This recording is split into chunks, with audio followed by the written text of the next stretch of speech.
السلام عليكم ورحمة الله وبركاته. بسم الله الرحمن الرحيم. نحمده ونصلي ونسلم على رسوله الكريم ما بعد. So I'm not going to speak for very long, inshallah ta'ala. Our course instructor for our course, inshallah, will be Sheikh Haroon Sidat. He will be, inshallah ta'ala, speaking for the vast majority of this course, or for the vast majority of this session today. Today, inshallah ta'ala, what we want to kind of just go through is what we hope to cover in the course and what's the idea behind this course. And I'm going to share the screen to kind of just show you the course a little bit as well. And the screen will kind of help you to navigate between what Sheikh Haroon is saying as well, inshallah ta'ala, in this session. But I want to explain to you why are we doing this course. So as we know, alhamdulillah, there are plenty of courses on our website, www.islamicknowledge.co.uk. And a lot of our courses, alhamdulillah, they are catered towards a specific audience, which is the graduates that are coming out of the Dars Nidami programs or any Islamic institute. And some of them are postgraduate courses. I won't lie, there are some of the courses on there that are a bit more basic. They could even apply to people who may not be students of knowledge. And at the same time, there are certain courses on there that are for beginners that are still in their journey on Islamic knowledge. So this course is actually kind of aimed towards a bit of both, including the graduates. So what we do notice is that sometimes when we come out of the Islamic studies or we come out of our Islamic seminaries, we don't really have a good understanding of exactly the world we're living in right now. And why is it that certain concepts are just considered normal? So for example, we wrote this in a course outline. For example, ideas like freedom of speech, freedom of expression, those are automatically assumed to be great things. And in fact, many times you will notice many Muslim apologists as well, or many ulama sometimes at times as well, they will try to show how Islam was also very pro freedom of speech, or they will try to show how Islam also promoted women's rights or feminism or all of these things. Yes, of course, we will have some red lines that we will draw. For example, when it comes to, you could say homosexuality or something like that, we may avoid trying to justify that from an Islamic perspective, but we will see at times Muslim apologists trying to justify that Islam was not against Islam was never against feminism, and at times we will try to push this ideology that we're making Islam fit into the modern narrative, and at times that can actually be quite harmful and it can be counterproductive. So the idea behind this course and the whole concept behind this course is a story of the Prophet ﷺ that came to my mind as we were preparing for this course and preparing for this session as well. After the battle of the trenches, after the battle of Khandaq, which took place in the 5th year of Hijrah, after the Ahzab had gone, and they had disappeared back to where they had come from, and the Muslims now were secure in Medina Munawwara, Nabi Sallallahu Alaihi Wasallam made a very famous comment that is now, it's used as a comment, as almost like a proverb almost. It's in Bukhari, where Nabi Sallallahu Alaihi Wasallam says, Al-an naghzuhum wa la yaghzuna, that now we will wage war with them, i.e., now we take them on instead of them taking us on. So the idea with this course is that we learn to critique some of these ideas that in our modern world are considered just totally accepted, totally good things that should always be promoted. They are absolute ideal cornerstones of the liberal mindset or the liberal worldview, and they are assumed to be automatically good.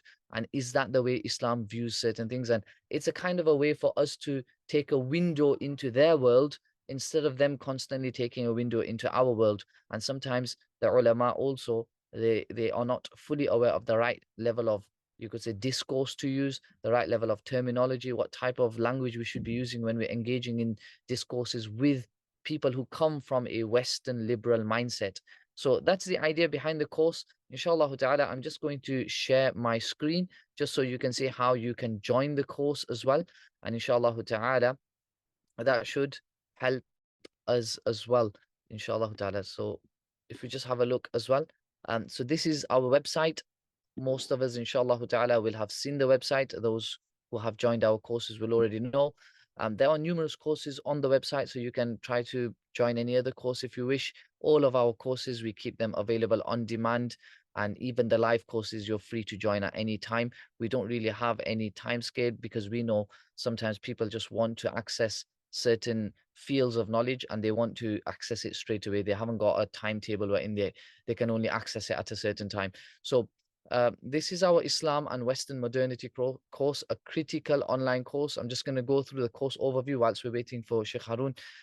Course overview in this unique course designed for traditional scholars, including the Darul students and graduates. So we want to keep everything a bit easy to understand. There are certain terminologies, even in books of scholars like Talal Asad, Sherman Jackson, Naqib Attas, Wail Hallaq, especially Hallaq's writings are sometimes very, very obscure, very hard to get through. Charles Taylor, this is a absolutely massive book, and our course instructor, mashallah, has read this book cover to cover, and so we're really excited that he'll be able to kind of expand upon certain ideas as well in this book. This is considered Charles Taylor's book on, you could say, this whole concept of modernity is considered one of the most iconic books in this field. Again, I've not read it myself, so I can't speak, but we, inshallah ta'ala, Sheikh Harun will explain a little bit further. Then Max Weber and numerous other writers. So I've discussed here the same concept that I've just explained right now, that one of the things that Western universities will do is that they will actually study Islam. So if we look at many, many Western universities, they have an Oriental Studies department wherein they will actually be studying the the Islamic way of looking at things. But if we look at our Islamic syllabuses, or we look at our, even sometimes our Dars al-Nidami at times as well, as brilliant as it is, mashallah, there is a need and there is a gap in there to kind of speak about. And sometimes we have certain books that kind of speak about this topic, but they're just not good enough, and they don't go detail enough. They're very polemical, they're overly polemical, they're not critical enough, in the sense that they don't probe deeper, and they don't try to basically get to the cusp of the issue and try to present answers that even they would give back to us, and have this kind of like very open discourse with them and dialogue with them, and at the same time promoting our Islamic worldview and showing how our worldview, as we believe, as mu'mins, as believers, is the correct way of looking at things. So inshallah ta'ala, this is a kind of gap that we're trying to fill. And we also recommend anyone who's taking on Islamic studies, or you've graduated from Islamic studies, or you're just interested in this topic, even if you haven't done any Islamic studies, I think you'll inshallah really, really benefit from this course. We want to keep it simple and understandable as well. So we've got 13 lessons, inshallah, 1 hour a week. It'll be every Wednesday. So we're starting this Wednesday, inshallah, at 8:30 p.m. to 9:30 p.m. And there's a course fee, but it's basically 70 quid one time, 35 quid over 2 months. But obviously, if anyone's struggling, please do reach out. And inshallah, we can't promise anything, but we can see if we can try to get some sponsors for you, inshallah. So if we look at the course, the lessons as well, we've got lesson 1 on the Enlightenment, lesson 2 on modernity, lesson 3, the Protestant ethic and the spirit of capitalism, lesson 4, loss of metaphysics and meaning, lesson 5, theological origins of modernity, and lesson 6, the self, lesson 7, the human condition, lesson 8, the formations of the secular, lesson 9, Islamic worldview, lesson 10, the Islamic secular, lesson 11, the impossible state, lesson 12, Islam and liberal citizenship, lesson 13, where next for the modern Muslim. So this is our course, inshallah ta'ala, and that's enough from my side. Inshallah, we'll let Sheikh Haroon take over if he's here with us. If he's not, we'll just take a short pause. And Sheikh Haroon was just on his way back from a nikah, so hopefully he should be on his way with us, or he should be with us already. Let me just put myself on mute and let me just liaise with him. He should be coming on just now. I do apologize for the slight delay in this regard.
So inshallah, Sheikh Haroon is just logging on now, inshallah, and he does need to leave to lead for. He needs to leave for Isha Salah.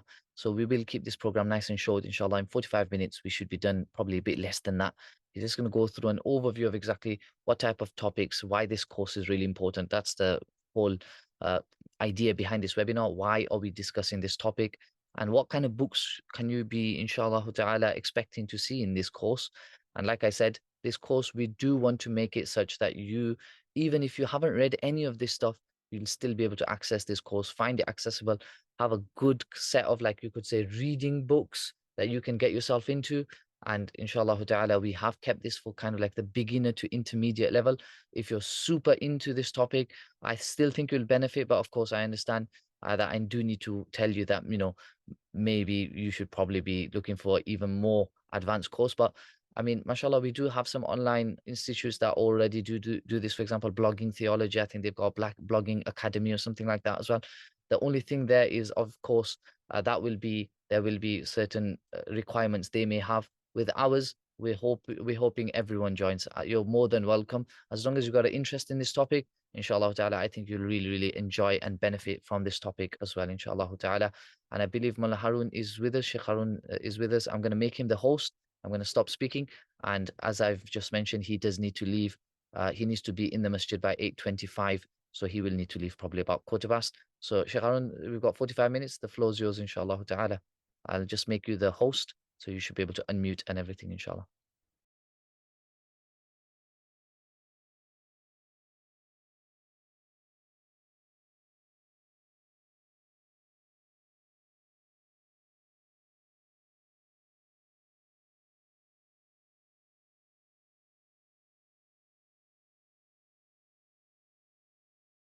Okay, Assalamu alaikum wa rahmatullahi wa barakatuh, everyone. Ahlan wa sahlan, welcome to what for some of you will be a Saturday evening. It's your family time. So I'm honored that you've joined me this evening. I'm just going to talk about the course a little bit. Mufti Mu'adh has already given you some insight into what the course is about. I envision this course to be a sort of introductory course because the topic itself is quite complex. There's a lot that one needs to grasp, but I'm hoping to make this course as accessible. So, like he mentioned, with the caveat that if you already read around secularism, modernity, post-modernity, all these ideas, and you're already studying these things or you have studied it already, you might find this course is a little bit below your level. However, I'm hoping that I can take the other students who are genuinely interested in this topic by the hand together, and we can explore this topic together. And we'll introduce you to key thinkers, key books. Not that you need to necessarily read them. I will do the reading for you, but I will try and pass on some reading either before the course or after the lesson, which isn't necessary, but if you have time to read it, it will help you in the lesson itself. With that, I just want to mention three things really. I don't want to take too much of your time. And of course, people can ask me questions later on if they need to, or they can reach out to me privately, either through the usual social media channels on WhatsApp or on Telegram. And I'm more than happy to answer your questions. I'm going to just start with some provocative statements just to get us thinking about this course, inshallah ta'ala. And those statements are I frame them in 5 sentences, if you like, or 4 sentences. And then the first one is that the clash is not between Islam and the West. That's the first one. The clash is not between Islam and the West. The second one is it is a clash between a theistic and a humanistic worldview. A theistic worldview and a humanistic worldview. That's going to be very, very important. So I'm going to lay that out right at the beginning today in the introductory lesson, that the clash is not between Islam and the West, as many people might think. It's rather a clash between worldviews, a theistic and a humanistic worldview. And I'll talk briefly today about what a worldview might be. Now, this course, this is the third point I want to make. This course showcases the symptoms of this clash. So it's telling you what are the outcomes of this clash between a theistic and a humanistic worldview. We're not looking at the cause of the clash. So it's very, very important that you are aware of that, that we're showcasing the symptoms of the clash, what it means for us today. But I'm not going to go into the causes of the clash. That's more of a historical journey, but also a philosophical one. Maybe in future courses we can do that once there's some interest and people have a better understanding of the concept. So the cause of the clash, and this is the final statement, is the cause of the clash is the difference in paradigms, the worldviews and different paradigms. Now, at the end of this video, if somebody wants books to read on worldviews, not necessarily you have to read them, but I think they are useful. There are a number of books that you can read, because worldview or worldview theory is very, very important in discourse today, in thinking about your relationship with others, how you see others, and how they see you, and how you can understand how they have a different worldview. And that's important because the concept of a worldview, and this is my first part of my talk, um, is a framework, really. So, what is a worldview? It's a framework, really, of beliefs, values, and a set of assumptions through which individuals uh, or communities interpret reality and act within it. So, whether you have a secular worldview, a humanistic worldview, Islamic worldview, it's a framework of beliefs that you have. And they're not just beliefs, they're obviously informing your actions. And everyone really has a worldview, whether it's a religious person, whether it's a secular person. And so, what we need to do, really, as Muslims living in the world today, is that we must study them with equal seriousness. So, as Muslims, many of us are informed by an Islamic worldview, for example, or religious worldview.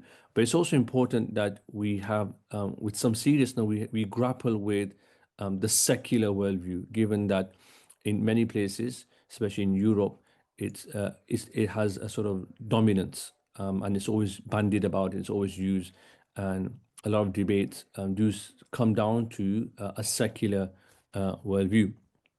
And there are different dimensions through which you can analyze worldviews. I'm not going to go into them, but just to list them very, very quickly, you can do it through identity. How do people identify themselves? You can do it through culture. So, worldviews are also informed by culture. Stories, for example, people tell themselves, rituals, ethics, symbols, these sort of things. But also worldviews are also, you can also analyze them through ultimate questions. So what does a secular person really ask, or an atheist really ask, or a person who's a product of modernity? What are the questions, the ultimate questions that are really they are dealing with, to things to do with meaning, purpose, morality, and even divine or not. Um, we'll also need to think about ontology and epistemology, which we won't do in this course, but just to give an understanding of worldviews. As Muslims, we have our own ontology. We have our own. So ontology is what exists, and epistemology is how we know it. So we have our own ontology and epistemology. Some of us will have studied this. Some of us won't have, but will be informed by it as believers. And there are also another way, maybe one more to add, is between universal and what's called particular values.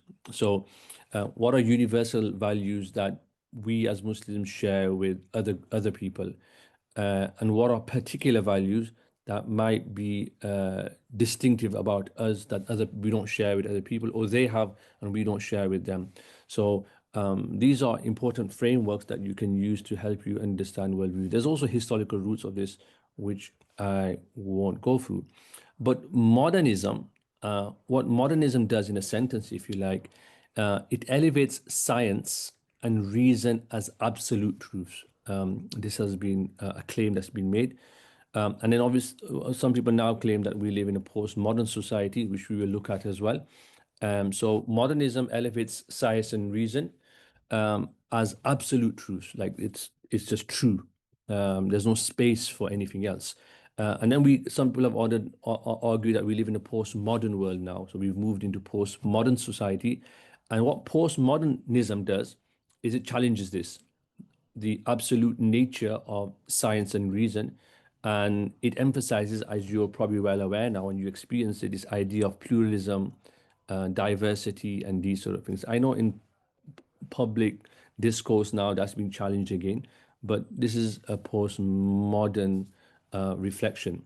Um, Now, it's really important that when we talk about worldviews, they're not just a set of ideas. So, as Muslims, we don't have an Islamic worldview and it's just a set of ideas. For us, it's a lived reality. It shapes our identity, it shapes our behavior, it shapes our ethics. And that applies to people who don't subscribe or follow Islam or follow some other worldview as well. And it impacts, in practical terms, how societies deal with things like justice, even suffering, human flourishing, and these sort of questions. Um, and the thing is that if we don't take an if we don't if we take an uncritical worldview, that can sometimes lead to ideologies, and that can then lead to oppression or exclusion of others. So it's really important that we have some sort of understanding of worldviews, and that doesn't necessarily mean that you accept what somebody's saying, but you understand their particular worldview. And so you have religious worldviews, which are broadly Christianity, Islam, Judaism, Hinduism, Buddhism, even indigenous spirituality would be seen as some sort of worldview today. And then you have secular worldviews, which are a pantheon. They're a group, there are quite a few. Humanism is one, for example. Capitalism might be another one. Atheism is another one, and so on. So we've categorized them as religious and secular worldviews, but there'll be subcategories between them. And so we need to, as Muslims, understand the worldviews of other people. We need to have our own worldview, but we need to also not necessarily accept, but understand their worldviews. So worldview literacy is very important. So we're going to do that at a very basic level in this course. That's the first part I want to talk about. The second thing is modernity, Islam and modernity. Now, you'll see in this course that modernity is a very complex and often contested concept. Uh, but at its core, we can say that it's a sort of historical or intellectual condition which was shaped by the rise of a number of things: secularism, rationalism, individualism, and people might also want to add something like industrial capitalism in Europe from the 17th century onward.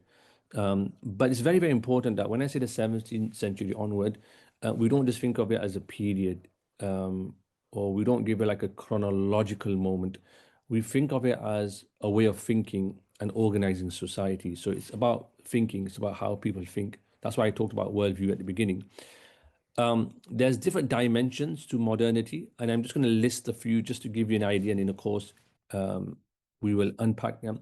One of them is what I would call a form of intellectual modernity, this emphasis on reason, science, and what we would call empirical knowledge.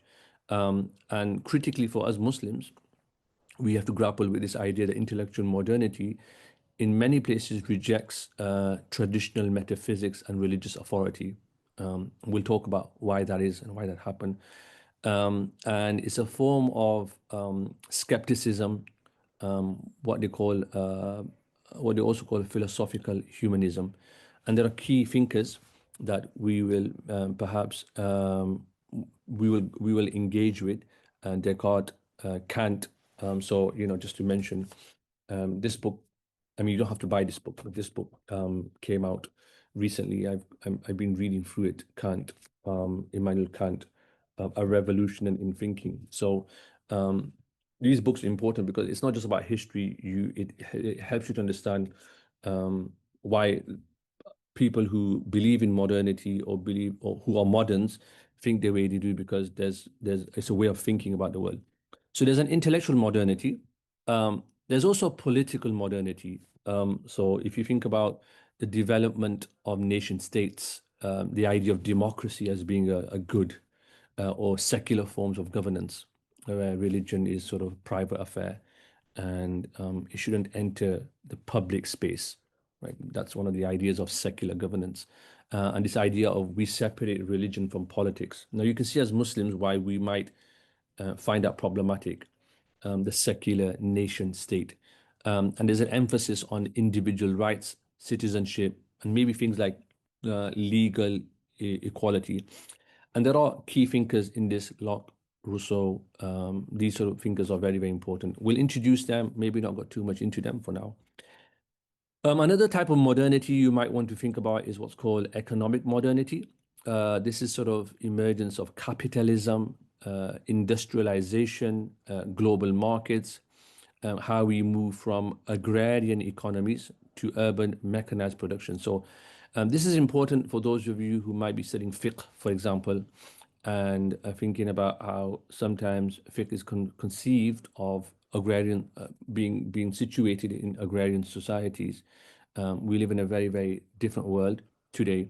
And we can also think about things to do with consumer culture and commodification. And these are people like Adam Smith, Marx, Karl Marx, the Industrial Revolution. These sort of ideas are useful to think about that. There's also a very important one, which we're seeing more often now, is cultural modernity. That's the fourth one I would say is important, which is this idea of transformation of your identity. So you'll see in Britain, for example, people would still talk about this idea of the family unit, which has been severely eroded. So we've moved from communal, traditional families, if you like, to individual or the autonomous self. So someone who's useful to think about that, I think if I can get his book, is Charles Taylor. Now, I'm not saying that you should read this, but Charles Taylor is a very useful thinker. This book, the A Secular Age, I've read this entire book a while ago, but it's important. The Autonomous Self.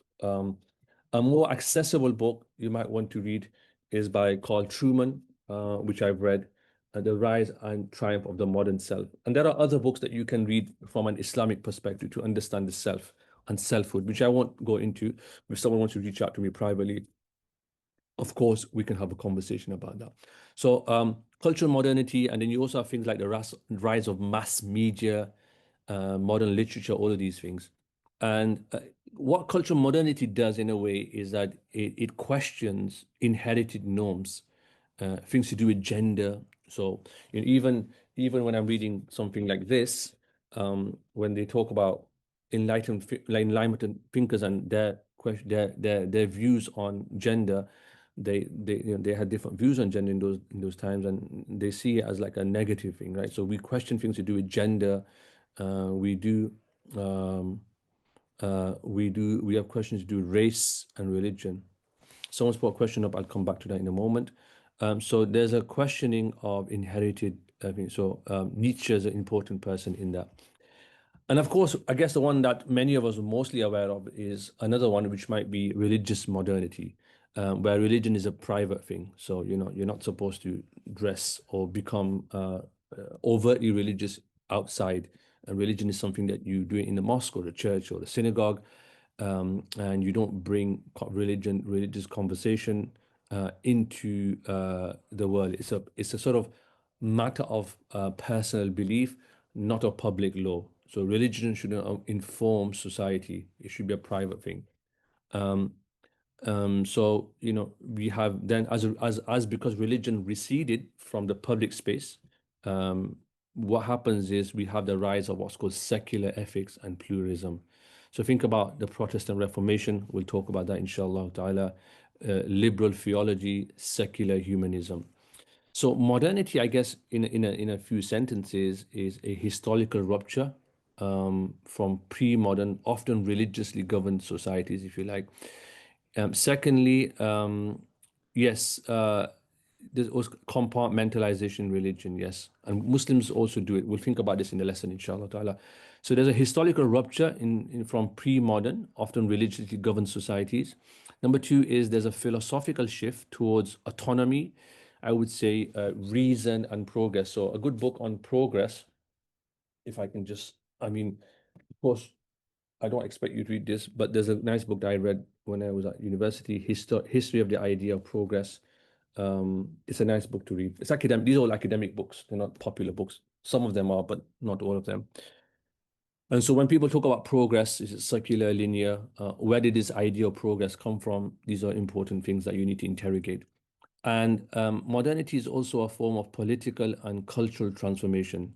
So, how do humans relate to power, knowledge, and one another, right? So, this is very, very important. Um, that's the second part of my just reflection of what the course might be about and how it might be useful to you. I also want to just talk about secularism, um, Islam and secularism, if you like.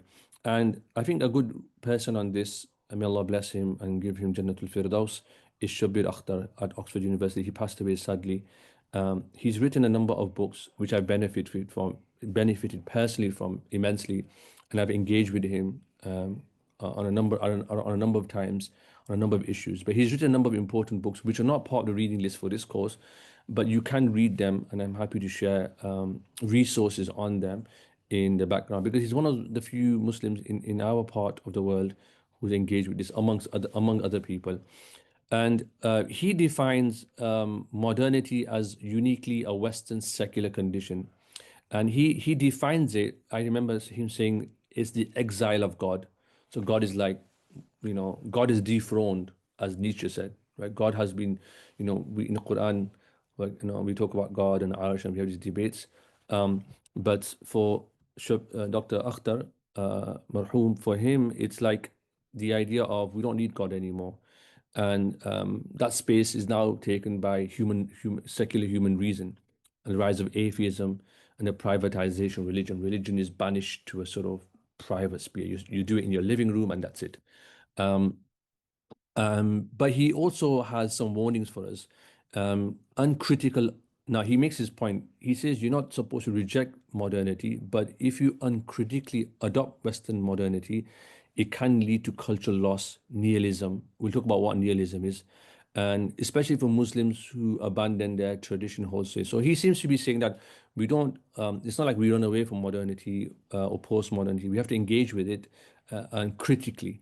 Otherwise, it's going to harm us in the long term. And his particular view is that we must critically assess modernity, which is what we're going to plant the seeds on in this course.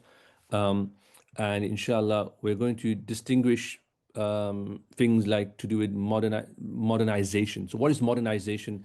Uh, Modernization is to do with technology or technological modernization, legal modernization, educational progress. And I guess many people would find that's okay, modernization.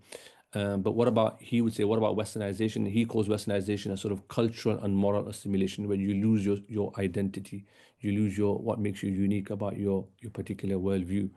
And he says, well, modernization is fine, but westernization we need to be more critical about.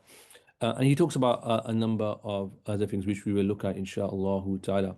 Another important thinker that I think is important, which we will engage with, and he's one of my he's a wonderful writer, a great academic, um, is Tal Al Asad. So he has a number of books. These are the three that are really important: secular translations. Um, these are academic books. Formations of the secular and genealogies of religion. So he has other books, um, and what he does in these books is that he critiques the Western construction of secularism, and when you read when you hear about secularism, and you'll see this a lot in popular discourse, it's purported as a sort of neutral idea, right? It's not taking sides, and he argues that secularism is not the absence of religion, but it's reconfiguring power, where religion is privatized and controlled by the state. So religion is now privatized and controlled. So it's about power, and he seems to argue that secularism is not a neutral thing. It's not this idea of neutrality isn't quite true. It's a product for him, uniquely of the history of the West and colonial power. So we will inshallah look at that in the course and in future courses as well. And what the modern nation state does is it disciplines religion. It tells religion, this is where you're staying and you shouldn't be talking about other things. And it shapes what is counted as acceptable belief. Now, what Islam does, our faith, our worldview, is that it challenges secularism because our faith or our worldview refuses to be privatized. We refuse to be secularized in that sense. Why is his work useful? Well, for one reason, he helps understand that modernity is not universal. It's a historical event, it's a historical contingent event. And it's quite empowering because what he seems to be saying is that we can critique secular assumptions. So, one of the things I want to do in this course is to think about how we can empower ourselves. So, we can critique secular assumptions and reclaim the public space for religious ethics. He seems to be saying that, and we'll go into that more and more. While Halak is someone that everybody is well aware of, and I'll just mention his book.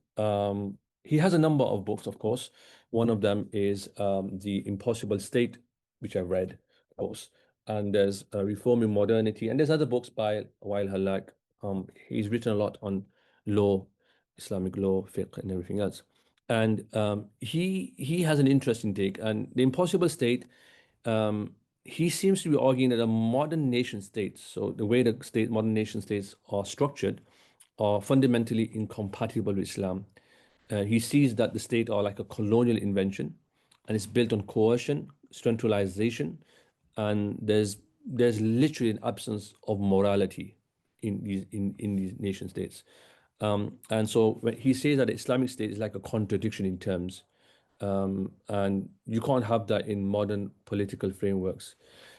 He also argues elsewhere, my cat is here, that the Sharia was a moral and a decentralized system. It wasn't a tool of state power. And what modernity has done, according to him, is led to epistemic and ethical collapse. And instead of virtue, we now have bureaucracy. It's a bureaucratic state, if you like, as well. So he's trying to get us to think about political engagement, and we should, he seems to say we should focus on building ethical communities, moral education, alternative forms of governance rooted in Islamic education. So you find in these three thinkers that I've just sort of outlined, and there are others, of course, and there are other books you can read. Just to give you a sense, this is more of a popular book by Patrick Deneen, Why Liberalism Failed. Very, very useful. I read this a while ago. This is something that I enjoyed. The Theological Origins of Modernity. Um, we'll try and get the PDFs of these. I mean, I bought these books because I like to read books with them in my hand. So these are some of the books that you can read. One that's kind of really, really interesting, and it's fairly new, and we will engage with this book, and we will be reading chapters from this, is The Islamic Secular by Dr. Sherman Jackson. I've read this book. I have my own views on it, but in the course we will also be looking at his book, inshallah ta'ala. And you can read broader things. I mean, I don't want to overwhelm you with things, but there's things to do with this book is very, very useful. Cosmopolis, by Stephen Tolmin. This is the hidden agenda of modernity. So we're reading books that are also written by people who are not Muslims, of course, but who are critical of this project. And of course, in the background, it's always good to read Western philosophy.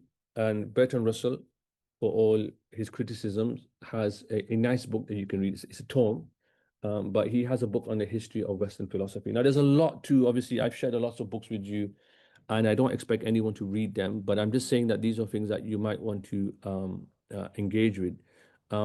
So I want to end there, perhaps, and just mention that this course is an introductory course. At some points, there might be things I encourage you to read which are a little bit challenging, and just done on purpose, just to get you to think about things. I will be bringing in Muslim and non-Muslim thinkers, people like we'll be reading Kant, we might read Michel Foucault, and we'll be reading these type of people just to get to understand their ideas, insha'Allah ta'ala. All right, I'm going to stop there. I don't want to overwhelm you. Hopefully you'll enjoy the course. I have a cat here. She's called Chutki. So that's my cat, our cat rather. Okay, let me just see what the questions were in the chat, if I may. I think most of them are to do with the Telegram channel. The Uh, books, yeah, I can share like, sorry, Mufti Maj, you were saying. Yeah, if you want, Sheikh Harun, if you want, I can read out the questions too. If anyone's got any questions, then you can just kind of, just if you wanna, um, you know, I think one person's asking about the list of the books, inshallah, and we will, inshallah, share that list of books with you. I think once up, with our target audience as well, I think they'll really benefit from this course. But I think what I've had, so I think we can speak informally. A lot of the people I see their names here, they're already on our course. I know them in that sense, like mashallah, the regulars as well. Alhamdulillah, we thank you all for your support as well, by the way. But one of the things I've always had to kind of rein Sheikh Harun in is I'll have to kind of tell him when he's going too deep and when he needs to kind of dumb it down for us mortals, inshallah ta'ala. So I noticed like Sheikh Harun, mashallah, mentioned words like bureaucracy and stuff like that. So if any ulama are here on the course, inshallah, and you're wondering, what was that hard word? Please feel free. Just the chat is right there for you. You just mention it. Come on now, what do you mean by I never understood that last Yeah, point? of Or course, of course. could you expand on that? That's what we're there for. If you don't ask questions, you don't learn. There's a question, what's up? Will there be a look at Islamic modernist thought from the 20th century to today? I don't know if we'll have time to do that. We'll see how. I don't want to get sidetracked. Yeah, I think it's important for us. So we have to kind of do this in a very logical way. We have to understand terms, history, and then once we understand them, then we can put them into conversation with these movements. So if we've done that adequately, and then maybe we have time to look at them. Otherwise, we're kind of putting the cart before the horse, if you like. absolutely. Absolutely. Fully agree myself.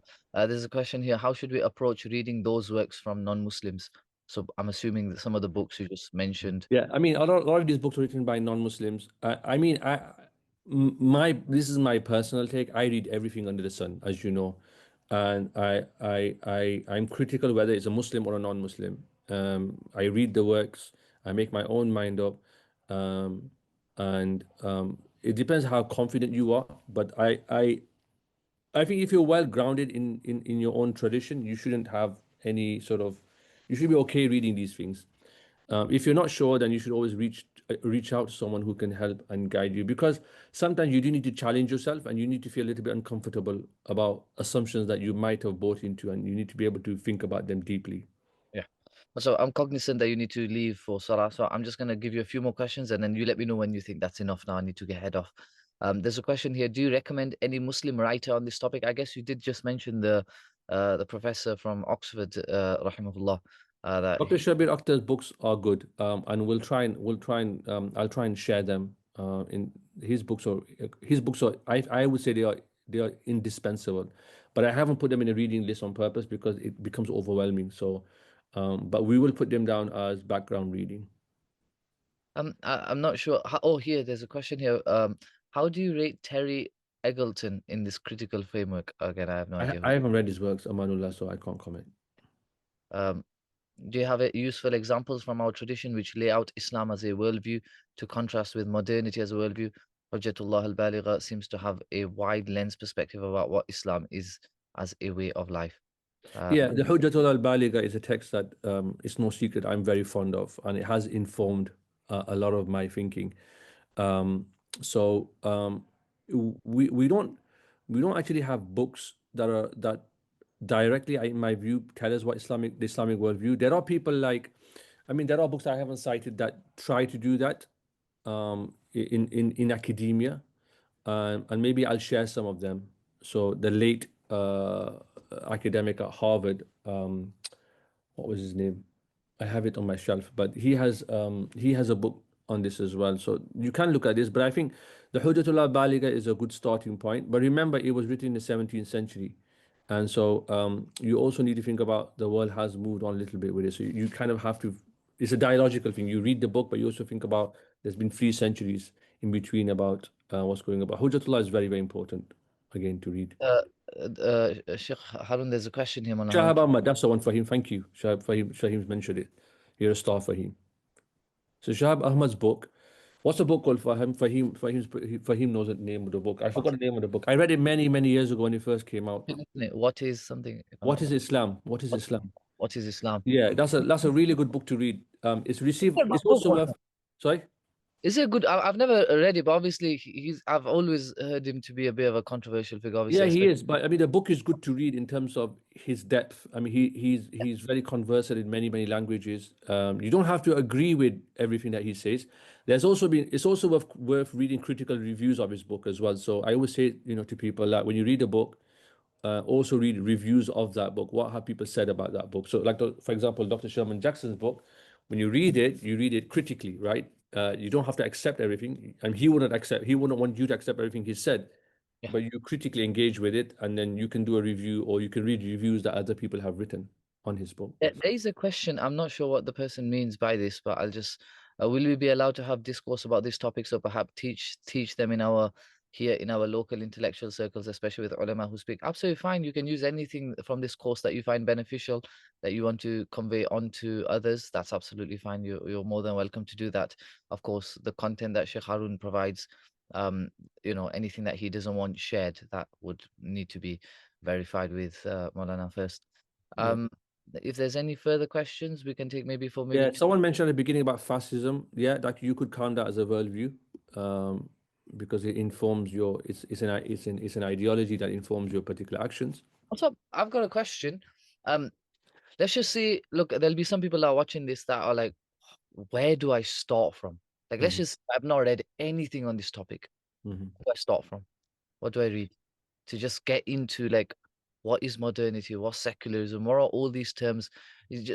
Imagine you're speaking to like imagine you're writing the book that's like modernity for dummies.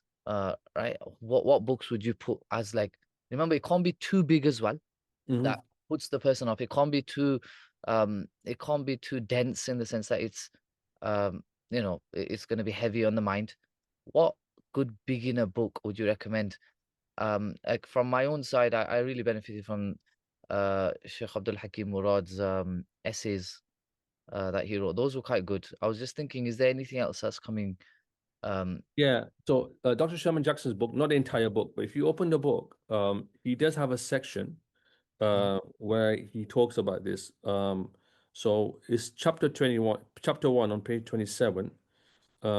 He talks about this. You don't have to read the entire chapter from page 27. I mean, you could probably read till 42, so just 20 pages, and that would be a good way of just getting the basic grasp of what we want to talk about. Also, there's a question here. I don't know if it's directly related to our topic. Are we allowed to study philosophy? I guess it is. Um, but I guess Depends what type of philosophy. Philosophy is a broad spectrum: classical, post-classical, modern. Mm, But my general advice to people, to believers, if you're not well grounded, maybe leave it till you've grounded yourself first. mm. Um, Otherwise, you get overwhelmed by it all, and you think it's amazing, and you realize that it just has I, some I, problems. I would say you need to ground yourself in our tradition first before you Yeah, start. So there's yes. another one here. I'm sure the answer to this will be definitely we will think about this and how we can, do this, which is that are there going to be any sort of writing exercise or something that which we can do from our own end to engage more with these ideas? I'm assuming more reading tasks, isn't it, Musab? Or what would you say? Yeah, I you think can write stuff. I mean, I'm going to write stuff, inshallah, hopefully on my Substack page, hopefully, because Fahim's encouraging me and other people have encouraged me. So I will write stuff, hopefully in an accessible way. If people want to write things, they can, of course. Don't cheat by using ChatGPT. Like, write it yourself. Try and, even if it's a couple of hundred words, you can do, and you can send it to me via email, and I'm yeah. happy to read them. No I, problem. I I would say this course is a lovely opportunity to kind of just like be in touch with an academic who's in this field, who's been there, done that type of thing. Mashallah, Dr. Haroon's mashallah, professor as well. So this is a really really good opportunity. There's a question here: do Kalam books inform a Muslim worldview, as they usually involve epistemology and the place of reason? Yeah, Kalam texts are useful, of course they are. And but they also you also need to read a bit of philosophy and mantiq and logic as well. But also when you read logic and mantiq, not just Avicenna and Aristotelian, but also modern logic. But in our course, it's not necessary that you are you're a mutakallim as such, because we're not trying to defend religion here or defend religious creedal statements. We're not. That's not what we're doing. but it is definitely useful.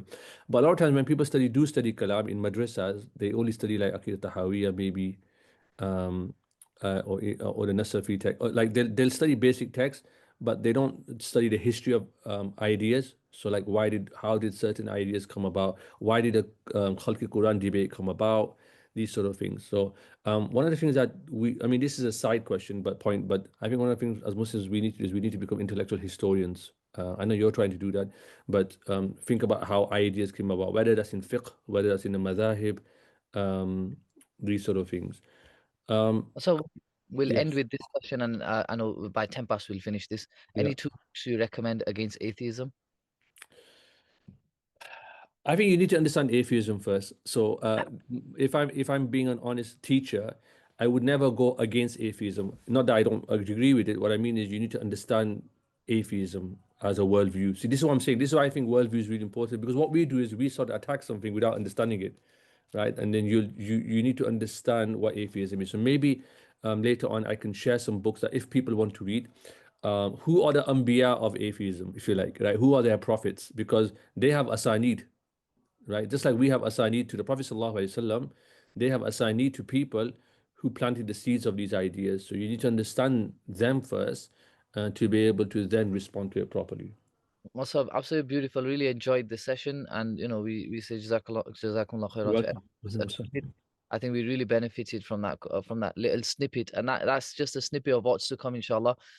It'll be and Musab, I'm assuming even when we start the course, and this is like this in all of our course, by the way. If anyone wants to interrupt and unmute, like right now, we just kept no one can unmute because it's a massive crowd. There's over 40 people now. It's gone. It was 50 earlier, but inshallah in the course. In the live sessions, it might not be 50. Alhamdulillah, we have got over 50 people that have signed up, but they some will be catching up on the recording, so it won't be a massive live crowd all the time. So you could absolutely interrupt and ask Maulana anytime that could you just repeat that part, Sheikh, what do you feel about this? And it could become a bit of a discussion based at times as well, and that's absolutely fine as well. We are open to that.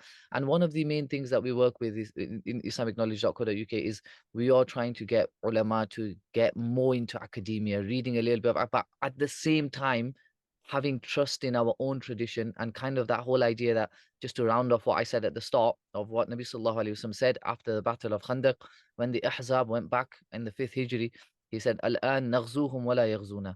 Now we wage war with them and they don't wage war with us, i.e., we take the game to them, if that makes sense. And that's exactly what happened, because in the following year, the incident of Hudaybiyah, after that, there was never an incident when the Quraysh managed to come and attack Medina itself. So we want to develop that attitude within our ulama, that we take the game to them and we engage with them, not in a kind of violent way. I don't mean that in a violent way, but I mean it in an intellectual way, inshallah ta'ala. Jazakumullah khair. Can I just add three things very, very quickly? Of course. Let So you just finish. to add to what you said, number one is I do have a habit of using words sometimes unreflectively, and they might sound like big words, or you might have not heard them before. Please, if you just like Mufti Muaz said, just ask me. I'm happy to unpack them for you. It's just that I use those words when I'm talking. So if there's something that you fundamentally don't understand, or it doesn't make sense, or there's a word that I've used or I keep using, just ask me straight away, and I'll try and unpack it for you.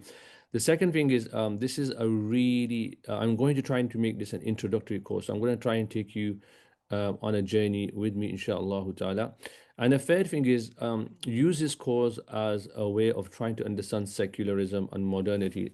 Don't use it immediately as a way of attacking it. If you're coming here to attack it without understanding it, you're going to look like a really silly person to people who understand it. So you have to understand it first. You have to have the tasawwur of it. You have to understand what it is, and then we can then once we've done that, we can then have a conversation about the assumption that it's built upon. But Mufti Muaz, thank you so much. Barakallah feekum to all of you. And inshallah, I will see you in the first lesson. Jazakumullah khair.